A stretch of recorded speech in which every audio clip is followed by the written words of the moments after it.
What's up, movie fans? Guys, so the newest MCU movie, Black Panther: Wakanda Forever, just came out a few days ago, and I saw it a few nights ago, and so today I am going to be giving you my full review and my full thoughts on this film as always. My expectations for this film before it came out were, I was excited for it, but a little worried. I love the first Black Panther movie, and I was really excited to see if this movie could live up to it, since it has basically most of the same people behind it.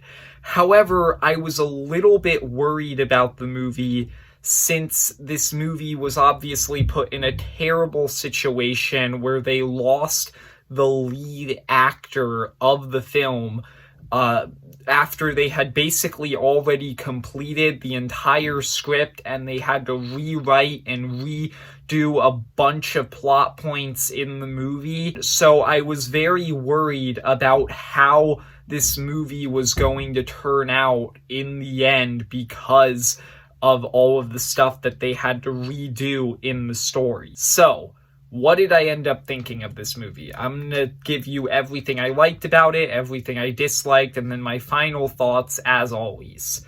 Getting into the things I like. This movie, I think, managed to adapt to the terrible situation that it had very well. This movie really doesn't feel to me like it is missing anything. It feels like it is a complete story, and part of the reason for that is because they were able to turn this in to an emotional tribute to Chadwick Boseman about all of the characters from the first Black Panther movie and how they react to T'Challa's death. It explores all of their griefs, and it turns this into a very compelling story about moving on. And I thought that this was a very meaningful and impactful movie because of that. Getting into all of the characters in this film, they do so many of them so well. Starting with Shuri. Shuri is easily the standout of this movie. She was fantastic. I liked Shuri in the first movie. I thought that she was fun, but she also didn't have a lot of depth to her character. In this movie, they turn her into an incredibly interesting three-dimensional character, and I absolutely loved what they did with her.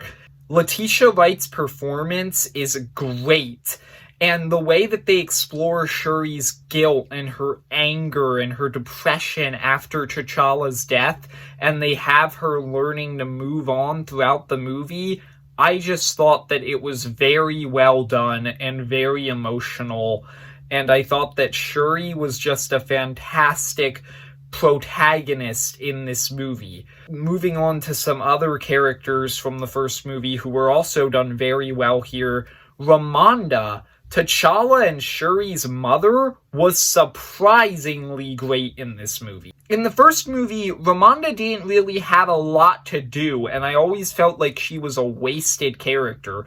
But in this movie, they give her so much to do, and they give her a very important role in helping Shuri move along. Some of the scenes that the two of them have together are very impactful as they're sharing their grief, and I really liked what they did with Ramonda here. Nakia was a pretty great character here. Honestly, at first I was kind of disappointed with what they were doing with Nakia because they weren't really diving into her grief over T'Challa's death that much, and I was surprised about that because Nakia is one of the characters who I would expect them to dive into the most in this story. But they reveal things about her later in the movie and about what she's been doing since the events of Black Panther, since the last time we saw her, and I thought that once they revealed that stuff, it made it make a lot more sense, and it made me appreciate what they did with her in this film a lot more. And I also just really liked some of her scenes with Shuri and some of her additions to Shuri's character arc. Okoye. I could have done with a little more Okoye here. I do feel like in the second act of the movie, Okoye really doesn't do that much. She's very prominent in the first hour and in the final battle, but during the second hour of this movie, Okoye just wasn't very prominent, and I was kind of disappointed about that. But what she gets in this movie, I still think is very well done. Okoye was one of my favorite characters from the first film because I thought that she was a very interesting, compelling, emotional character while also having a bit of a comedic side to her. And that's very true here. She has a lot of very emotional and powerful scenes, but she also has some really fun scenes with Shuri. So I thought that what they did with Okoye here was very true to her character, and I liked it. M'Baku. He was one of the most fun parts of the first Black Panther movie. I also thought that he was pretty fun here, and they also had some surprising scenes where they dive into him a bit, and he says some stuff about T'Challa that I really liked, because I thought that it added a lot to his character and the events of the first movie. And then the last character from the first movie that's returning here is Agent Ross. I was kind of bored with some of the stuff that they did with Ross here because he is a part of what is probably the worst subplot in the movie. What happens with him and that whole subplot just isn't that interesting, but I still think that some of the things that they revealed about Ross and some of the things that he did here felt like a natural continuation of his character from the first film, and some of them have very large implications on the previous events in the MCU and just what's going on in the MCU right now as a whole, and I thought that that was pretty interesting. So yeah, I just think that a lot of these characters from the first movie were done very right here. And that's kind of the best element of Wakanda Forever for me. This truly feels like a natural sequel to the first movie. Even though they had to continue this story without its main character, they still managed to adapt very well and make a story that feels like it would happen after the first movie, and it continues some of the plot points from the first movie, like Wakanda opening up to the world. It continues that in interesting ways. There's a element in the first movie that I completely forgot about, that this movie makes very important, and I was surprised about it, but I really liked it. There's just a lot that Wakanda Forever does that just continues this story very well. With that being said, that's not the only good thing about this movie. This movie also introduces a lot of new elements that I really liked. Specifically, the two new characters who are introduced here, Ironheart and Namor.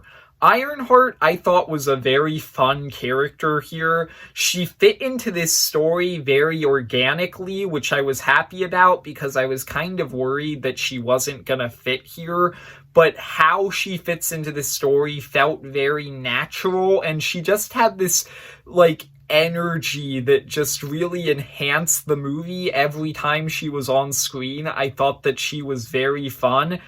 And Namor, he was a great villain. Top tier MCU villain. He's very threatening, and he does things that are really terrible that make you dislike him, but at the same time, he has a good motivation where you understand where he's coming from and why he's going to such drastic measures to get what he wants. So I thought that Namor was a great MCU villain. I really liked what they did with him here.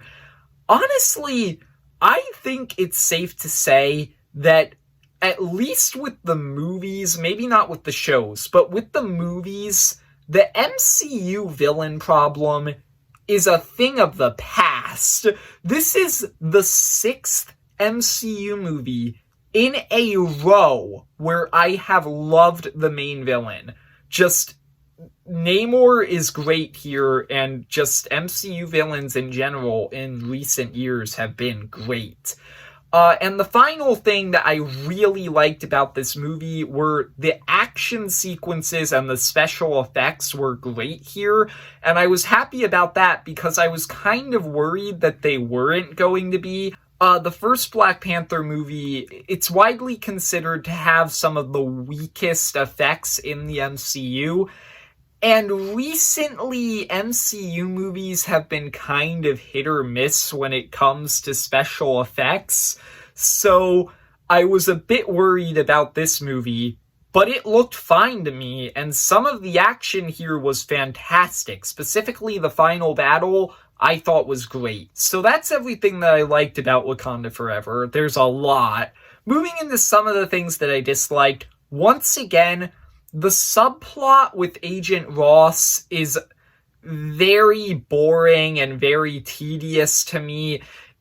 Every time that subplot was happening, I was just kind of thinking, okay, can we get back to the main plots, please? Like, I see why it was here.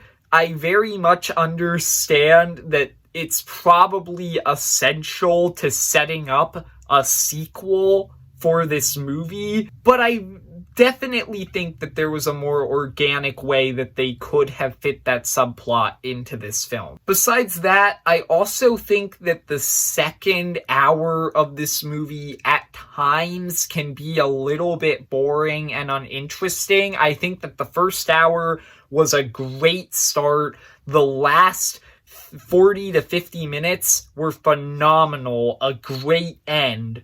But the middle section of the movie was a bit to me. It didn't really have a lot of really great stuff going on. So, yeah, those are really my only problems with this movie. Other than that, Wakanda Forever is easily one of my favorite pieces of the MCU Phase 4. I thought that it was great. It's a great finale to Phase 4, and I just thought that this was a great movie. I'm giving it an 8 out of 10. I really liked this movie. Now I'm going to announce something. Since this is the 30th movie in the MCU, and since it is the final film of the MCU Phase 4, my next video is going to be an updated ranking of all of the MCU movies. It's been a while since I've made a ranking of all of them. There have been 7 movies since then. So my next video, I'm going to be ranking all 30 of these movies. It's going to be my biggest ranking that I've ever made on this channel. I'm probably gonna have to split it into 2 parts, but I'm doing it and I'm excited to do it. Yeah, that's gonna be my next video on this channel coming later this month or at the beginning of next month. So get excited for that. So I hope you enjoyed. If you did, leave a like and subscribe. Comment down below, what did you think of Wakanda Forever if you've seen it, and see ya, movie fans.